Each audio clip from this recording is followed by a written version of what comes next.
Wonderful, fantastic. I think we'll get started now. So for those of you that have never been to a Chambers webinar before, we cannot see or hear you today. So the only way that you can communicate with us is via the chat function and the QEA at the bottom of your screen. For those of you that don't know me, my name is Laura Hodgkiss and I'm the event and training team leader here at Staffordshire Chamber of Commerce.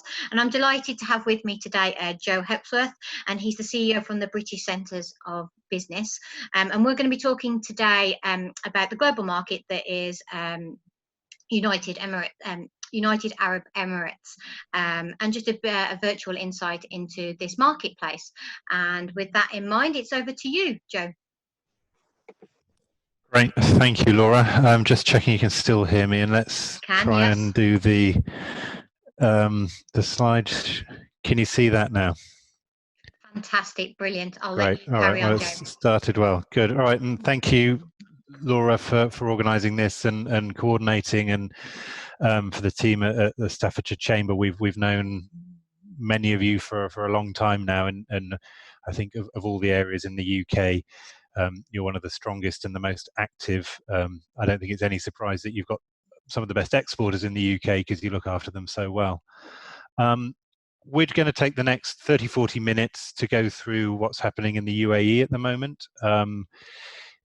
Before, well, I guess, and maybe even after it's the UK's, I think, the 11th biggest trading partner in the world, and hopefully will remain in that sort of top table after what we're going through at the moment.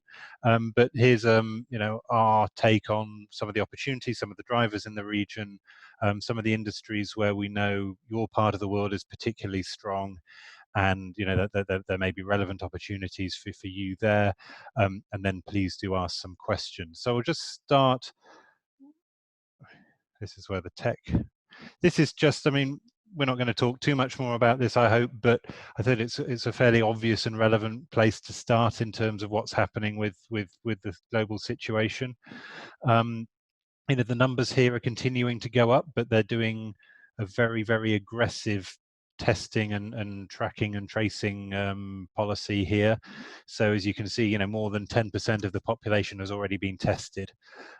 So they're sort of going to find the disease rather than waiting for it to sort of check into hospital.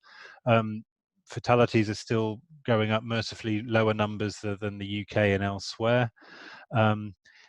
We've had quite a few companies and the British government as well asking about, is the UAE somewhere you can source PPE from? The answer is not really. There's no local production. There may well be agents and trading entities here where you can buy from, but they're getting it from China, from India, from other manufacturing locations. It isn't a place of sourcing itself. And the lockdown is partially lifted, and until about 2 weeks ago, we all had to send a sort of a message on our phones to go out and have approval to just leave the house. You only need to do that now after 10 at night, 6 in the morning. You can go to shopping, you can even go to shopping malls, restaurants, but I understand they're all at 30% capacity. We could actually open our office, but we've decided not to, but again, it would be at 30% capacity, so we decided there wasn't much point. So things are starting to ease up. Whether it's based on real science or not, July is sort of everyone's, the government has talked openly about July being a big threshold in terms of perhaps getting some tourism back in, and obviously for Dubai in particular, that's a key economic driver.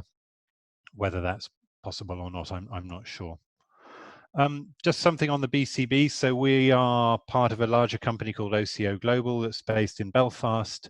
OCO, we've got about 100 staff all over the world, and this is what we do. We help entities and organizations like Department for International Trade and the Chambers of Commerce with trade and investment support in all sorts of different markets. Don't know if you can see the whole map there. So we have offices in America, in Western Europe here.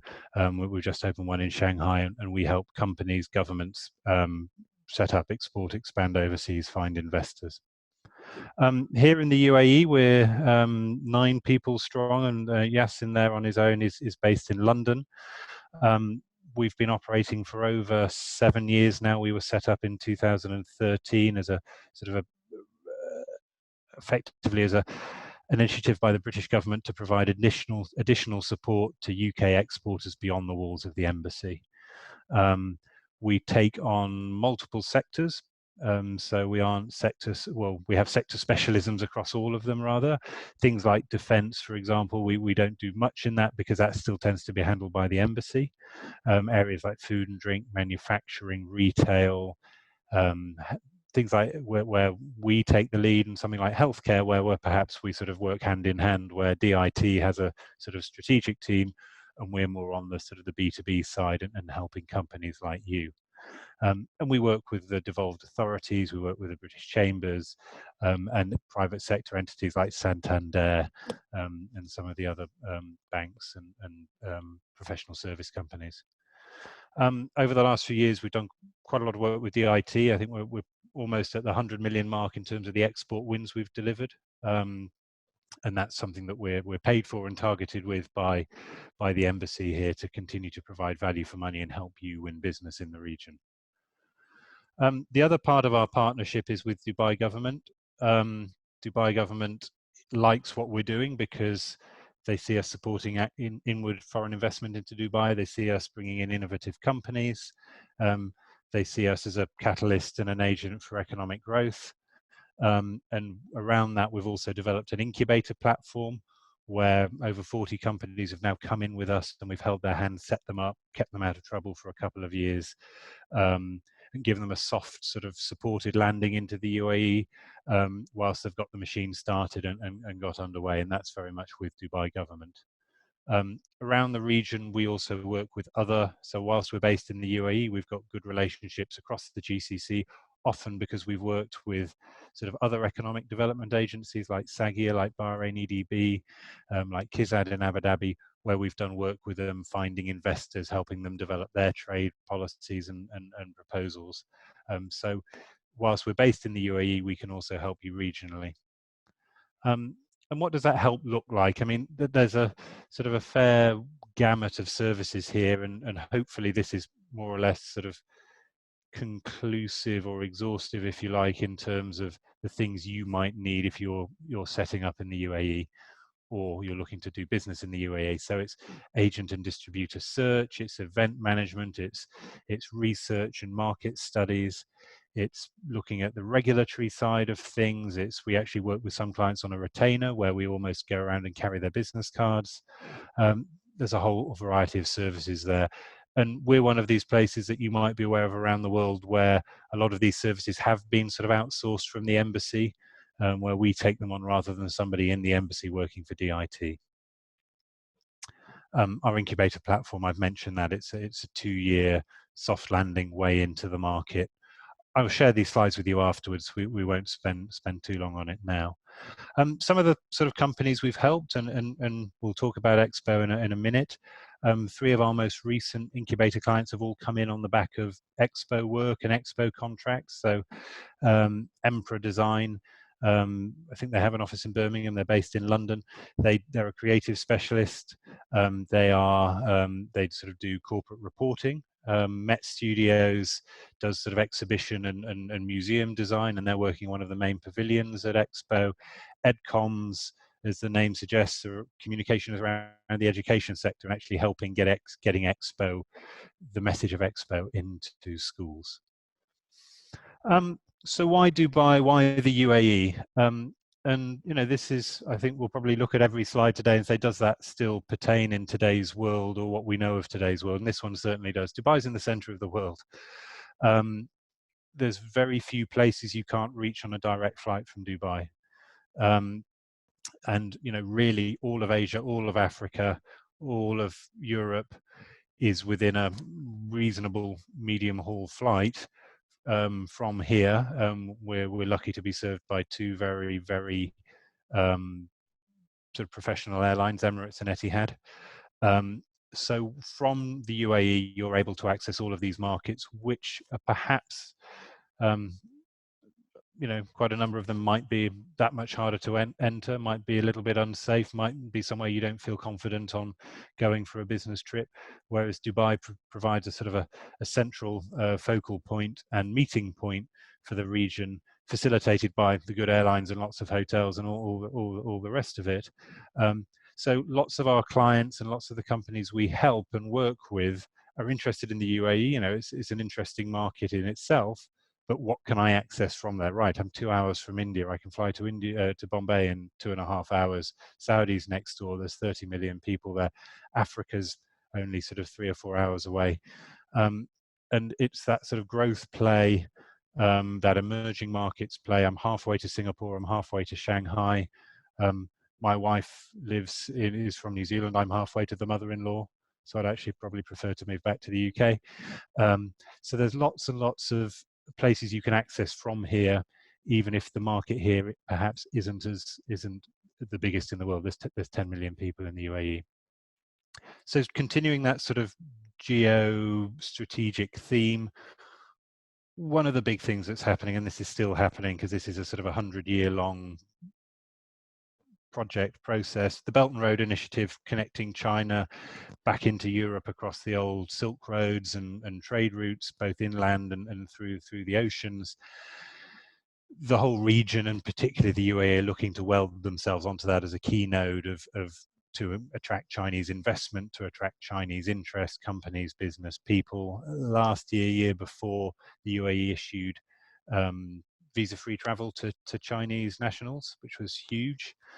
There's a huge number of Chinese nationals now living in the UAE, both for the regional opportunities, but also increasingly into Africa, where there's a lot of Chinese money that's found its way into Africa and investments there, and for whom Dubai is a stepping off point and a docking point. So there's a big love in with the East here, and particularly with China. I think that will continue. Excuse me. And it's something for you to be aware of if you know, we've had British companies come in who are serving Chinese consumers. You know, it can be as simple as that. But I think it's something to be aware of also, that this whole region for the last 2 or 3 years has been increasingly pivoting east rather than west. And so from a competitive perspective, that could also influence your thoughts, because there is that increasing look east. Saudi Arabia is opening up. Saudi Arabia has 30 million people and an economy, a society that until 2 or 3 years ago had really been closed to the world for the last sort of 30 years. That's changing. It's changing rapidly. You're all aware, obviously, of the sort of new leadership there and new social policies around, you know, the sort of liberalisation of women's role in society and all of that sort of thing. And around that, there's a huge economic diversification exercise to move away from oil. And, you know, there's a new tourism sector that just wasn't one before, apart from Hajj and Umrah. And that's all happening now. It's happening quickly. As we speak, this is an interesting space. Yesterday, Saudi Arabia increased their VAT rate from 5% to 15%, and they sort of cut government salaries and allowances by 40%. Now, when you consider that 60 to 70% of the workforce is employed through the public sector, that's a big hit. But that's obviously in response to, excuse me, in response to the fall in the oil price, which was going to, you know, oil is used to pay for all of the other activities. Now, you can look at what's happening at the moment in two ways. Firstly, well, they'll never get round to it, and, you know, those things will go on, you know, be kicked into the long grass. I tend to take the other view, that it will accelerate it because they have to. You know, it's always been, we need to prepare for our non-oil future in 2040, 2050, 2060. You can argue that the non-oil future's here when it's at $20 a barrel. So that's an interesting one. Lots of companies in the UAE are based here, serving Saudi. Have got agents in Saudi, prefer to live to be based here for whatever reason, and look after Saudi Arabia. Our friend Mr. Trump is a very important man in this part of the world, and actually he's a very popular man in this part of the world, because this region likes a strong America and likes the sort of the strong man approach, particularly with regards to Iran. Now, again, there's a sort of geopolitical element here with Iran versus the region, and most of the region, UAE, Saudi, Qatar, Bahrain, being American allies. At the beginning of the year, you might remember there was a sort of a bit of a fallout around the assassination of the Iranian general, and then counterstrikes and all that sort of thing. It made things very interesting.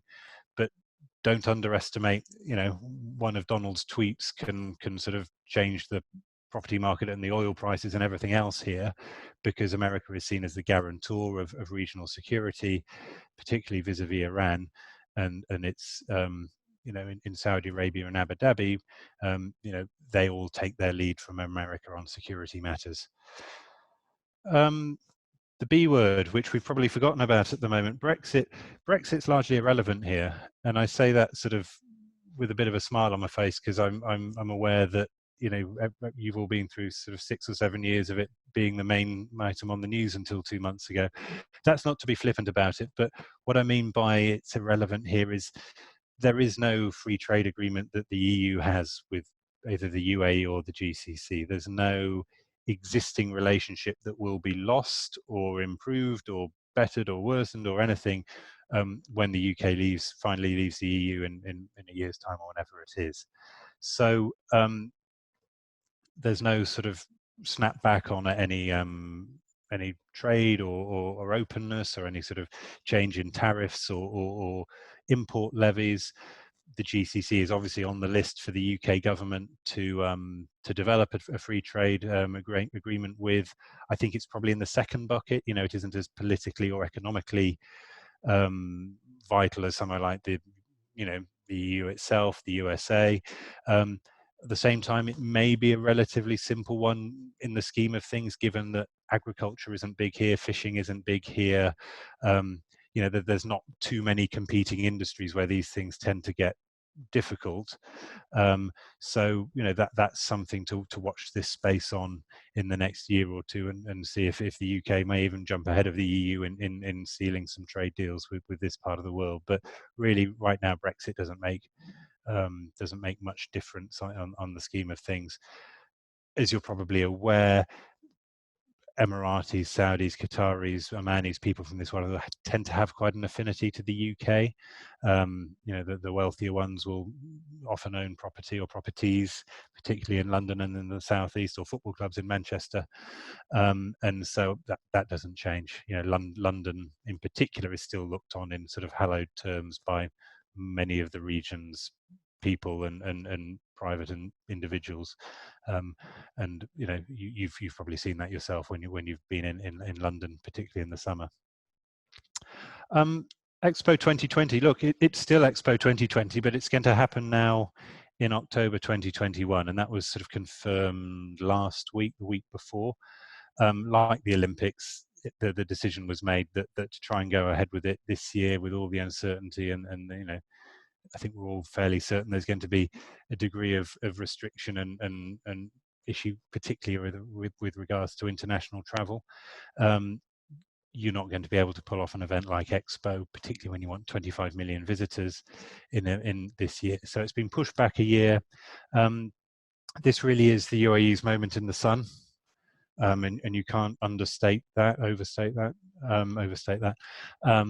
That this is the first time such an event's happened in the Arab world, and it was really the UAE and Dubai's moment to sort of put a flag on the world stage and to showcase itself. And I still think that's the case. Now, obviously, it's contingent on certain things happening in the next year that mean that travel and all the other things will happen again. But I think that the plan now for Expo is really to make it a celebration of the post-COVID world and the recovered world and the future. A lot of the themes for Expo around the future and around mobility and sustainability and science and technology, I think will almost accelerate or because of what we've been going through in the last few months and probably for the next few months. So it's one to have on your list to come and visit, because it's going to be the greatest show on earth. It's one to engage with through DIT. They've got websites there and I think it's in a way it really isn't about the UAE. I mean, the UAE is the host. It's like but it's where 200 countries from around the world will come and get together for a period of 6 months. So it might be that the UAE is your interest, but you'll also see your Japanese here and Americans and Singaporeans and Ugandans and everybody else, and that's still very much the intent. After Expo, then the whole area becomes an entity called District 2020, and this is then basically turning what was Expo into an exciting district for innovation, for technology, for companies. It was a mixed use for companies to come and set up, for people to come and live. Some big companies like Siemens and Accenture and DP World have already set up there. And it's a very nice built environment. And you've got to remember, because Expo was due to start in October 2020, 99% of this is already built. Some people, I think, sometimes look at projects in the UAE, say, oh, will this ever happen? Well, this is already there. So it will happen. And if that's something you're interested in, let us know. If it's, if you're looking at having a market entry in 2 or 3 years' time, this could be the place for you. On to some of the sectors that I know Staffordshire is strong and active in, and we thought we'd bring you a flavour of what's happening in those here. And ceramics is a big deal here. I mean, one of the things we haven't mentioned on the slide there is RAK Ceramics. RAK is Ras Al Khaimah, which is one of the other Emirates, Abu Dhabi, Dubai, Sharjah. RAK is about an hour north of Dubai on the same coast, and has a huge, one of the biggest global producers of ceramics and porcelain, and that's sort of where one of the UAE's biggest companies. There's because it's got the natural resources, the quarries and the material are produced and are mined locally, and so RAK Ceramics is a big success story here. The industry is growing, and obviously around, you're probably aware there's been a lot of hotels built in the region for Expo, for whatever else. That's been the main driver of it. New office buildings, new 5-star hotels, and all of the bathroom wear that's required, all of the kitchen wear that's required. And before all this happened, we were still looking at a 9-10% growth rate here. Who knows what's going to happen now? We've also noticed, things there. You can see sort of it's getting a little bit more customized, a little bit more bespoke, sort of more artisan. In the next week, my colleague Abby is going to post an export opportunity on the DIT website for, I think, 2 or 3 ceramic related opportunities, where a local buyer in the bathroom space has asked for bathroom wear from the UK. So if you're in that business, have a look. The main thing here, the hotel show has previously always been the one to visit here.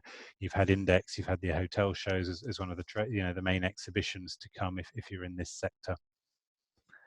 I'm also aware that Staffordshire is strong in automotive. Automotive here is big from a sales perspective, is big from a sort of an aftercare perspective. There's no auto manufacturer here. So that's, I think the opportunity here is probably in parts and refurb and refit, rather than in, OEM and supplying into manufacturers. There's a lot of cars that are bought and sold here and traded through here. Anyone who's been here will see that, quite a large number of the population will change their cars, like I might change my ties. And so there's, a lot of demand, particularly for the higher end kit. And cars tend to be imported here through Jebel Ali, which is the main port, or through the secondary one is Kizad, just down in Abu Dhabi, where there's huge then yards for pre-trip inspection and things, and often from there they're then taken through into Saudi on the road, or even up into sort of as far as Kuwait.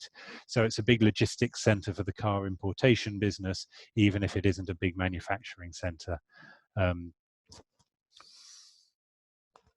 Chemicals, as you would imagine, chemicals is very big here.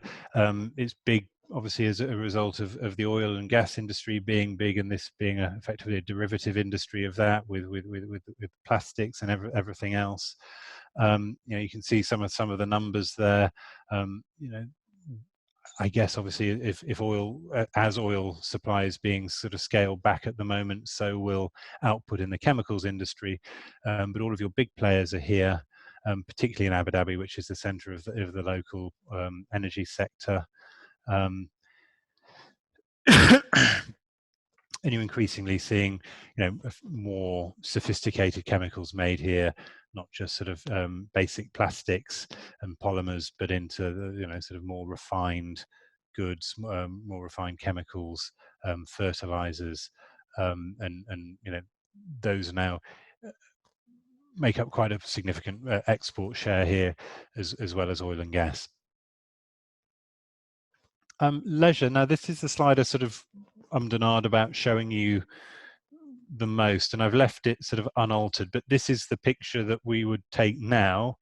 It's going to be a very different picture in 6 months' time, for obvious reasons, and particularly in Dubai, which is founded very much, and such a huge part of Dubai's economy comes from leisure, tourism, travel, transport, consumer activities, international visitors.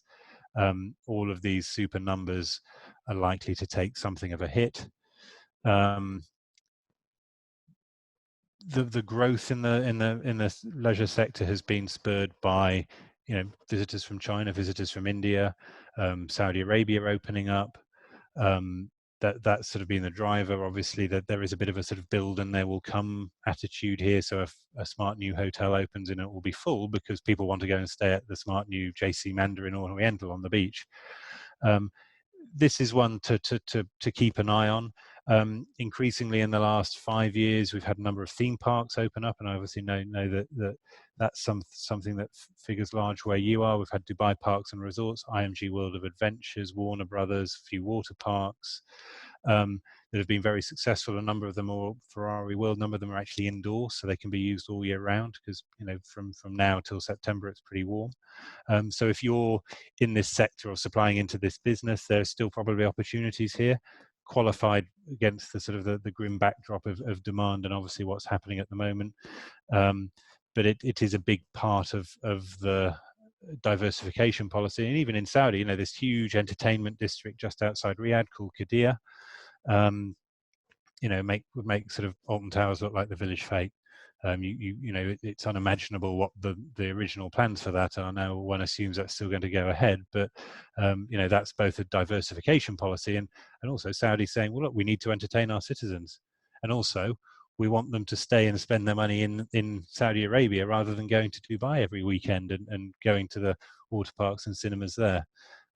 So interesting space to watch, particularly at the moment for obvious reasons, and we'll keep you posted on that one.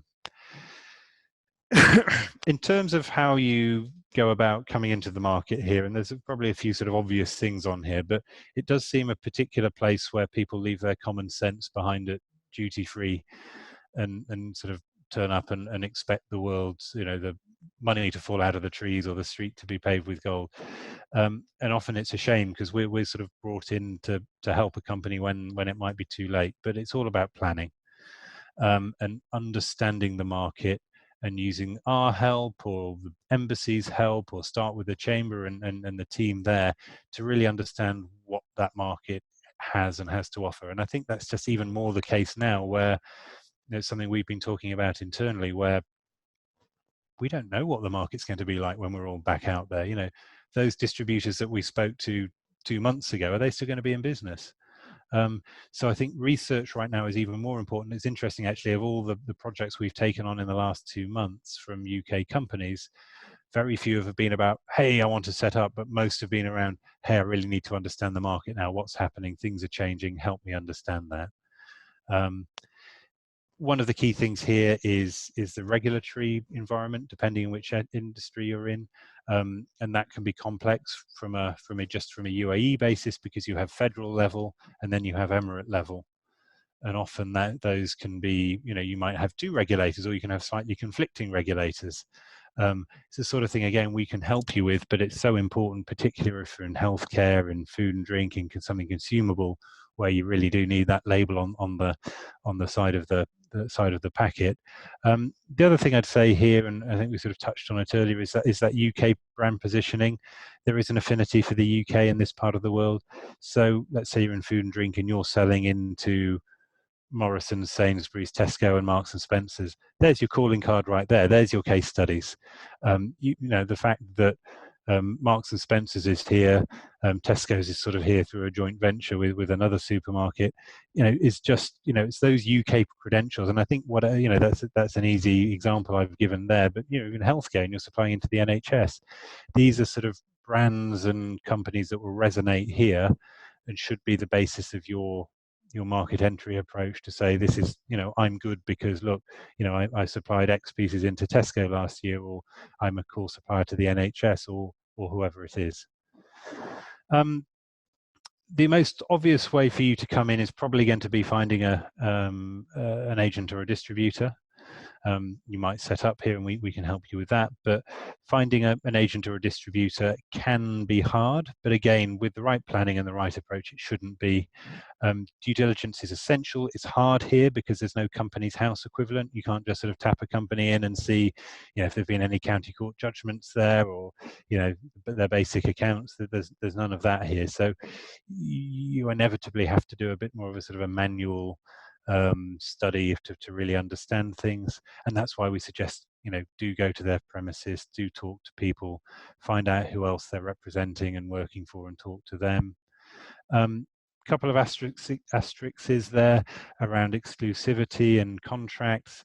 There are certain rules in the region around if you give a local distributor exclusivity over your brand, your product, that may cause difficulties for you should you ever want to change, because as a UAE 100% UAE company, they can effectively sort of claim almost sort of full ownership over your brand in the country.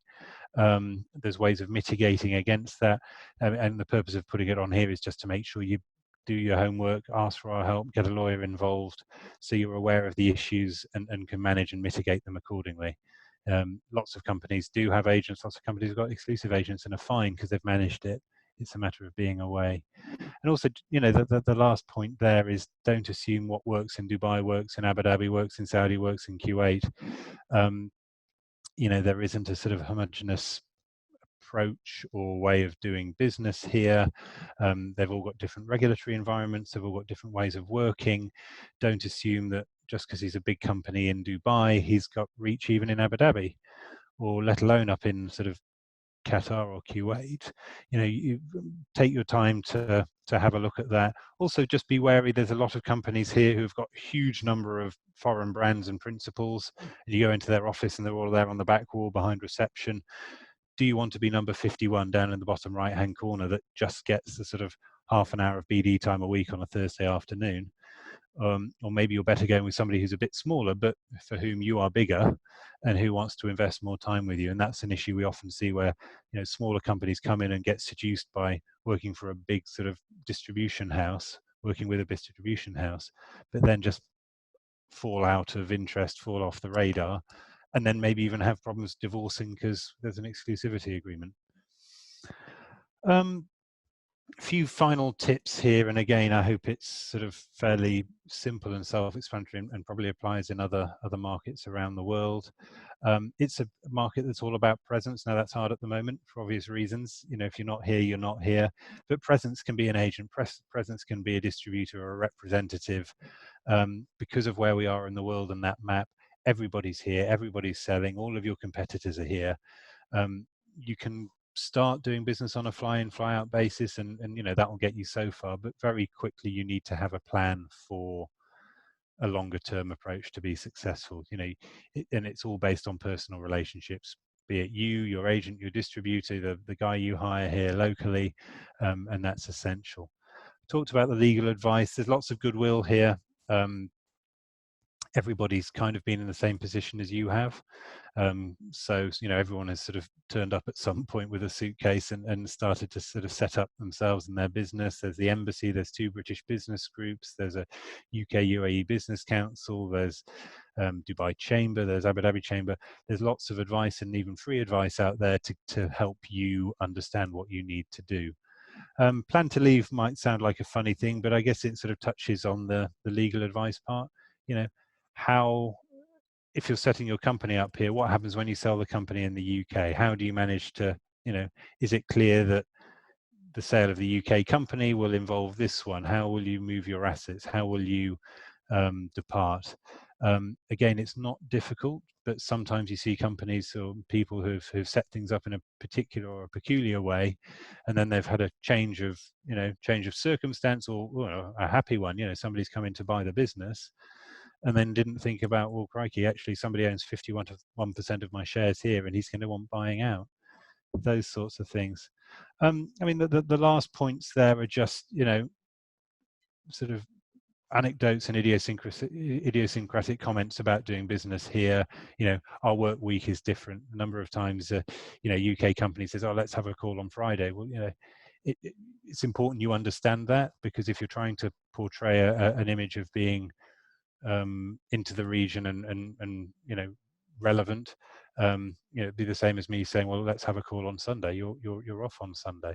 Things like that. Things like understanding that, you know, there's no such thing as Abu Dhabi and Dubai are two different entities within a federal state with very different ways of doing business. You know, there's some very good free zones out there, but some of them are very good at their marketing, and you do hear of companies sort of going into a free zone because they've been told that's where they need to be without really understanding if that's right. So it's a rewarding place to do business. I've enjoyed it. I've been here for 12 years and been doing this for 7 or 8. We've got lots of people here to help you. We're on LinkedIn, Twitter, and all the rest of it. You can find us through the chamber. We know the team there very well. I hope we've got time for questions. Yep, that was 40 minutes. We've got lots of time for questions. So anything I've said, anything I haven't said, please use the time now to do that, or send me an email, get in touch by whichever means. And I hope we can look after you and help your journey into the UAE and or the wider region. Okay, so I'll stop share, Laura, and pass back to you. Okay. Wonderful, Joe. Thank you ever so much. That was fantastic. Thank you. So we are opening up for questions now. I am very conscious that there is somebody listening to us today via the phone call. So if you weren't able to see Joe's slides today, they are available for you. So if you do want those slides, we'll be able to provide them. If you could just send me a quick email after this at events@staffordshirechambers.co.uk, I'll be able to get you those slides across so you can see them. And again, we will be providing a copy of this webinar on our webinar library on the Chambers website as well. So anybody got any questions for Joe? Like I said, you can use the chat function at the bottom, the Q&A, and if anybody wants to raise their hand, I'm quite happy for them to be allowed to talk if they want to ask Joe a question directly. Just give you a couple of minutes to do that.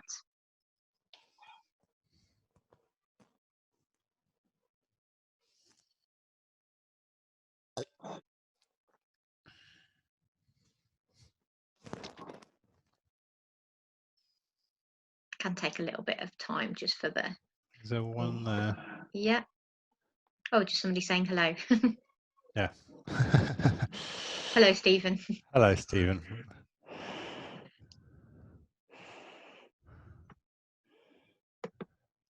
Just give it another minute or so just to make sure if anybody's got any questions for Joe.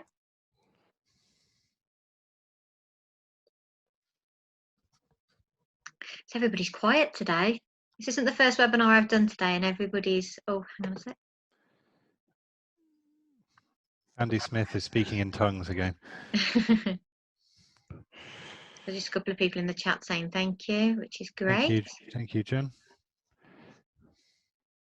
So Sarah's just asking, we are a marketing agency with clients in the UAE and KSA and are growing the client base currently all in the UK. Where would there be benefit in obtaining an office space in UAE? Okay. Well, firstly, congratulations. It's good to see a successful exporter. Yes is my feel on that, but if you've been managing to do that so far, I mean, you know, that you may not need to yet. I think it sort of goes back to my comment on it's a relationship market, it's a proximity market, it's a presence market. And you may find it hard to acquire more clients by not being here. Similarly, if you're dealing with government-related entities, often they will insist that you are locally registered, so they're paying into a local bank account, local VAT is charged, that sort of thing. So, you know, if it's been working for you so far, great, I'd say carry on, but sooner or later, you might want to do that. And again, think about what your competitors are doing. If they're able to be knocking on your client's door every Sunday morning and remind them that they're here and you're not, that's a competitive disadvantage. If you'd like some help with that, we can help you with that, just to sort of help you start to sort of form a plan in your brain as to what that might look like, where it might be, how much it might cost. We have our incubator model, but there's lots of other ways of doing it depending on what you're wanting to accomplish and achieve. Brilliant, thank you, Joe. And we've got a couple of questions now, so I'll start off with the one in the Q&A. Stephen N from DITH Y&H here. How long will the F&D labelling regs on English only labels stay in place? Okay, so I think what Stephen's referring to there is that about a month ago, a number of regulatory requirements were eased to sort of speed and oil the supply chain, and particularly the food supply chain. So certain things at customs were dropped. Normally you're required to have everything Arabic labeled and English labeled on the product. And again, I think from a perspective of getting things through the port and cleared and into the shops quicker, that those things were relaxed. Stephen, I don't have don't have a view on that. I think you're aware, as I am, that these things are announced overnight and can similarly change overnight. You would imagine that there would be sufficient warning for things on the water to clear for things that have already been shipped, but there hasn't been any indication publicly or informally as to when that will happen. I think it will be months yet, is my personal feel. Okay, so we've got a question from John. As members of the Staffordshire Chamber of Commerce, we were able to invited to attend any events in Dubai when we happen to travel there. Sorry, I'll start that question again. Sorry, because it's quite a long question. As members of the Staffordshire Chamber of Commerce, are we able to attend any events, i.e. networking events in Dubai when we happen to travel there? We do go occasionally for work with some investors there, and we are property developers. Thank you. Okay, I mean, I think that the answer to that is to, and again, we can be a conduit for this. There's the two British business groups in Dubai and Abu Dhabi. In normal times, they have regular programs of events, morning briefings, lunch speaker lunches, and then evening networking and sort of more social side. I think is it BBG Online, or is the website, or BBG DXB? There's probably not much point looking at it at the moment because they won't have any events on, but that's where I think you could tap into, interesting networks and interesting people. We're careful we don't do that sort of thing because we don't want to compete with them. We're in different sort of parts of a similar market, if you like, but that's the best thing to do. In terms of non-UK stuff, I mean, when you're doing events, my wife has an events company, or had an events company. The rule of thumb is to invite 2 to 3 times more people than you want to attend, because there's always a better gig going on. So if you want 100 people to come, you need to send out 300 invites, hopefully get 200 RSVPs in order to get 100 people turn up. So there's always, well, there's not always, usually there's lots going on, and hopefully there will be again. Brilliant. We've got a couple more questions. Try to get through them as quickly as possible. So Andy Smith just says, hi Joe, great presentation. Just wondering whether BCB or Post are leading on FMCG retail currently. I'm impressed that you can read that. Andy's just talking gobbledygook as well. So good. That's with us, Andy. So by all means, I mean, clearly around some of the food side of things, given the regulatory thing at the moment and the food security thing, the embassy's heavily involved there. But FMCG would generally be with us, and if then there is a regulatory requirement or a sort of a G2G requirement, we'd raise it through them. But if assuming it's more a company or business support, send it our way. Brilliant. So I think we've got 2 more. So I think there's just 2 more. So so Dee says, we are a gourmet sausage company. How do you see things going for the food and drink industry? It's a sort of a mixed picture at the moment, and I guess same as the UK, retail is flying, and people can't keep up with, you know, the level of spend at the grocery stores and at the supermarkets that is pumping. It's a similarly bleak, you know, commensurately bleak picture on the food service side.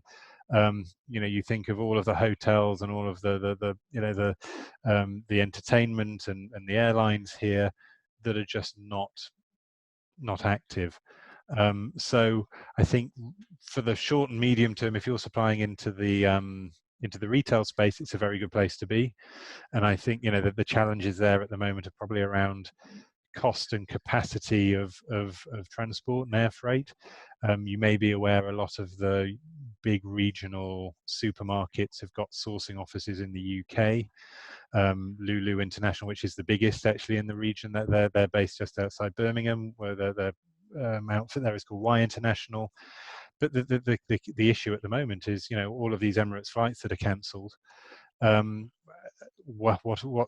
are you able to manage the supply chain now? Actually going through some of these sourcing offices, that becomes their problem, and they are working on it. And I know that the likes of Emirates are putting on, you know, I saw a picture the other day of a whole Emirates sort of airplane with boxes tied onto seats, and they're just, you know, so they filled the hold, and now they're going upstairs and putting boxes and seats in the overhead lockers.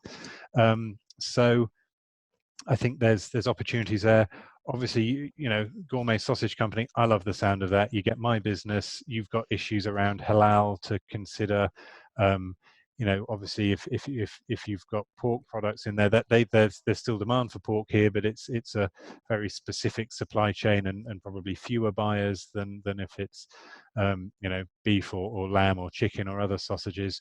But you've got the halal thing, to the certification to manage as well. But you may well already have that for the UK market, because I know it's a big deal there. It is, yes. So just one more. Really, it's not really a question, it's just from Clive, just saying many thanks for the great presentation. We've opened up a regional office in a couple of years ago in Dubai, but we would like to discuss further development in the region. So he just says he's going to email you after this. Great. I trust you got my email there on the last slide, and if you didn't, Laura can share it with you. Yeah, absolutely. So anybody that does want Joe's details at the end of this, please feel free to email me at laura.hodgkiss@staffordshirechambers.co.uk, and I'll just put that in the chat now, just for those of you that want my email address, and I'll do the same with the Chambers email address as well, just so you guys have got it.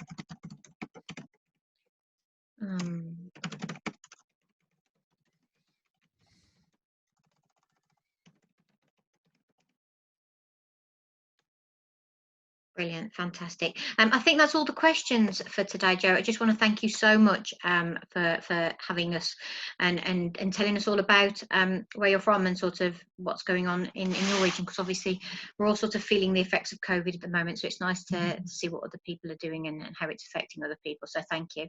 Right, brilliant. thank you. I don't think there's any more questions. Let's just check. Nope, I think we've got all the questions done.